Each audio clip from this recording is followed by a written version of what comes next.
Hey, what's up, everyone? All-Star break is finally over tomorrow, so might as well take an early look at it for today. So hope you guys all had a great All-Star break. I was pretty long, but I hope you guys were able to get some relaxed time in there, get some family time, all that stuff, because we'll be pretty busy for until NBA is over, and then baseball starting, next month.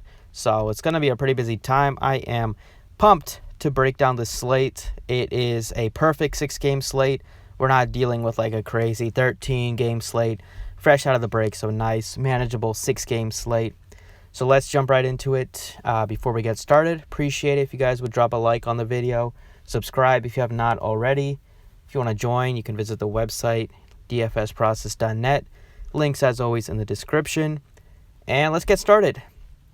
So 6-game slate, nothing too crazy. The Pistons, if you weren't aware, Reggie Jackson is now on the Clippers. Got a buyout. Some reason he's still on the player pool, but he is on the Clippers now. And that's pretty much it. I also don't think we're dealing with a lot of injury concerns. We kind of know who's in and who's out right now. Things might change tomorrow, but it's a pretty long break, so I don't think anything's going to change crazy amount. At point guard here, James Harden, 11-3. I mean, he's fine. I don't see myself really prioritizing anybody like James Harden on this slate. I think you have Giannis in a great spot against Detroit with some blowout concern. But Harden has been playing pretty well as of late, but it's just, you're going to have to pay for this price tag. You need him to get you 66 at least for 6X, like 67 for 6X. So he's not like at a lock-in price, especially with Westbrook in there.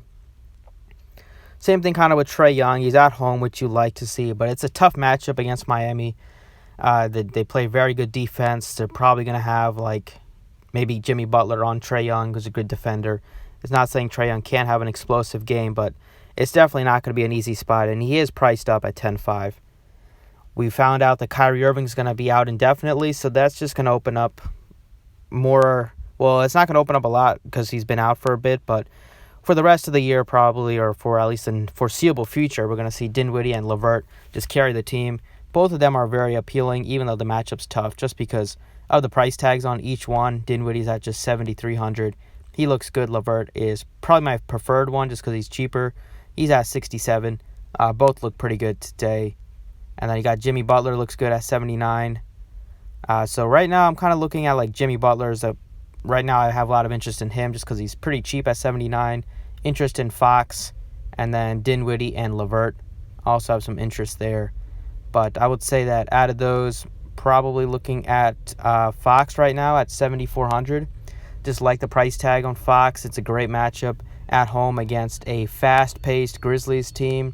Should be a lot of possessions. Nice pace bump for Sacramento, and both teams play at a pretty fast pace, so should be a lot of possessions, a lot of scoring, and Fox is at a pretty nice price tag. It looked like he needed the break the last couple games. He really struggled with his shot, but was still fine. He, like against Milwaukee, 46, even though shot 5 of 19. Just shows you the kind of upside that he has. He has been really, really solid on the year in terms of usage and fantasy points per minute. I think give him 34, 35 minutes in a matchup like this should be able to get you like 40 upside in the 60s. Other guys I'm looking at, point guard, cheaper than Fox is, and cheaper than LeVert, I would say, is Derrick Rose at $59. He looks good just because no Reggie Jackson. I assume he's going to start. He struggled in the last game before the break. He missed quite a bit of time, and they brought him back, and he only played 17 minutes off the bench. But you do like to see that he took 13 shots, so it's not like he wasn't doing anything out there. He was trying, just couldn't buy a bucket, but 13 shots in 17 minutes. That's pretty wild. I think if you give him like 30 probably in a start, he's really cheap at $59, so that's the guy that I'm really looking at as well. But right now, Fox looks great at $7,400. Over at shooting guard, I would say Levine looks okay at $92. I think Butler's probably better point per dollar wise. I kind of like Wiggins as well at $76, just because he gets all the usage right now on the Warriors, playing 34 minutes a game. Solid amount of minutes, and he's been pretty solid. It's a great matchup as well against a team that doesn't play great defense. I'm looking at Wiggins pretty heavily today. I think he's kind of behind like guys like Dinwiddie right now, but I think you get Butler. But if you get him at low ownership, Wiggins looks fine. And then there's not a ton that I'm looking at really in the mid-range, just because there is some value on the slate. Like at this position, I would say that Josh Richardson is a tremendous value play at 4,200 based on the minutes that he got back into the starting lineup. Let's see the price tag on Jordan Poole. He's also pretty good value at 4,000. Got the start, played 32 minutes. He's not like a explosive or a great player. He's been terrible shooting, but at least he's been a little bit better as of late. A little bit of risky just because he's really kind of dependent on shooting. But I think 4,000 for a guy that should get 30-plus minutes. Can't really go wrong there. But Josh Richardson is probably my favorite value play right now at this position. You get him at shooting guard or small forward eligible. He got 32 minutes, so he should be fine to play his regular amount of minutes. I mean, he was pretty heavily limited coming back, and then he got 32 just all of a sudden after getting 19. But he's a guy that you need to give it some minutes to get in some rhythm, and getting in the starting lineup again, it's going to be pretty well for him. 42 is just too cheap for a guy that if he gets 30 minutes, a guy that's averaging like 6x, basically a little bit more than 6x, just at his price tag right now, 26 fantasy points. If you give him 31 minutes, and as you see, his salary average has been 5,500, so we're getting a nice discount. The matchup is fine against Brooklyn. At small forward, I would say that LeVert is probably my favorite, just 6,700. It's a tough matchup, though, but just he has a lot of upside at this price tag, as you've known. Been watching the videos, I've been recommending him a lot, and he's been solid every time except for the game against the Pacers that I've played him. Other than that, he's been making value, and 67 is still pretty appealing just based on the other guys in this range, like Heald, 66. The matchup is great, but still, coming off the bench makes him a little less likely to get you 35, 36 minutes, even though he definitely can. But I think that LeVert looks good, and yeah, I kind of like Tobias Harris as well at 64, especially with Al Horford coming off the bench now. So that's just going to be Tobias Harris probably going to the 4, and then you got a guy like Glenn Robinson or Furkan starting at the 3. So you get a nice bump for Tobias Harris in terms of getting more rebounds. And we saw that against the Clippers where he got a double-double with 12 rebounds. So definitely looking at Tobias Harris as well. But LeVert right now at 67 is just really cheap for the amount of usage he gets. This game hopefully can stay close. I know the Sixers are great at home. Over at power forward, Giannis first came back after missed a couple with that baby narrative. So he got that going for him. The only concern is it's a terrible, terrible Detroit team. And we've seen Giannis just rest in spots that they don't need to give him a lot of minutes. I know he doesn't need the rest, just coming off of that break and got those 2 extra days off. But if this game is a blowout, then you're not going to see Giannis on the court. But I think he still can get the job done. He's at a really nice price tag at 11-1, so he looks fine. I kind of like Christian Wood, just 6,900 for him. Trade away another high usage or pretty high usage player or get a buyout with Reggie Jackson. So that's just going to be more kind of, not minutes, just because they don't play the same position, obviously, but a little bit more usage maybe to go on a guy like Christian Wood. They like him a lot, giving him a lot of minutes. Only reason he only got 23 minutes against Charlotte was he was in heavy foul trouble. Other than that, he's gotten 52, 41, and 49 in his 3 starts. A couple of tough matchups against OKC and against Orlando. He got some revenge. He has some revenge on his mind facing off against his former team, Milwaukee. So definitely like Christian Wood given that price decrease. And then 2 value plays I like are probably PJ Washington and Taurean Prince. 45 for Prince looks pretty good. He's behind Dinwiddie and LeVert, but he looks good as another player on the Nets. But looking at Tobias Harris, 64 is a great price tag. Sixers should be able to put up points here. They play great at home. Tobias should see good minutes, and playing at the 4 now with Al Horford coming off the bench is going to be beneficial for him in terms of those rebounding stats. Over at center, Embiid looks great at 9,000. Don't mind Adebayo. I like Christian Wood at 69. Those are the top 3 for me right now. And then if you're feeling risky, you could take a shot on Chris, but Houston plays small, so this could be a spot where Draymond gets more minutes at the 5 or they go small. And I think Morris looks fine here. He might even get the start, hopefully, just because they're kind of thin on bodies right now. But 3,800 for him. he could easily make value. But right now it's going to be Christian Wood just based on everything I said before. And then at guard, I like Derrick Rose. Just really, really cheap. Ability to absolutely crush this price tag.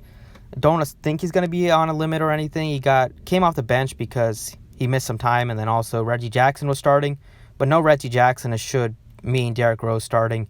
And it's not an easy matchup by any means, but they do play very fast. Milwaukee plays at one of the fastest paces in the league, so it is a pace-up spot, and it is at home, so hopefully they can stay in it at least long enough for Rose to get, around 25 to 32 minutes.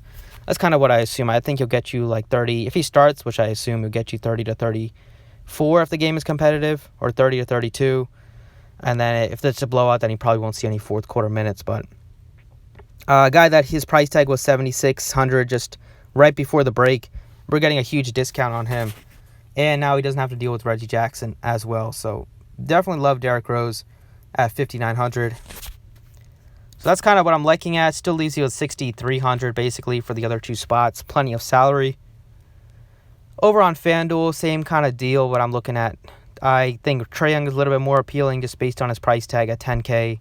But Dinwiddie is really, really nice. $6,900 for Dinwiddie. Tough to pass up. But then you got Derrick Rose at just $5,500. I am sure that both of these sites did not adjust for Reggie Jackson being traded.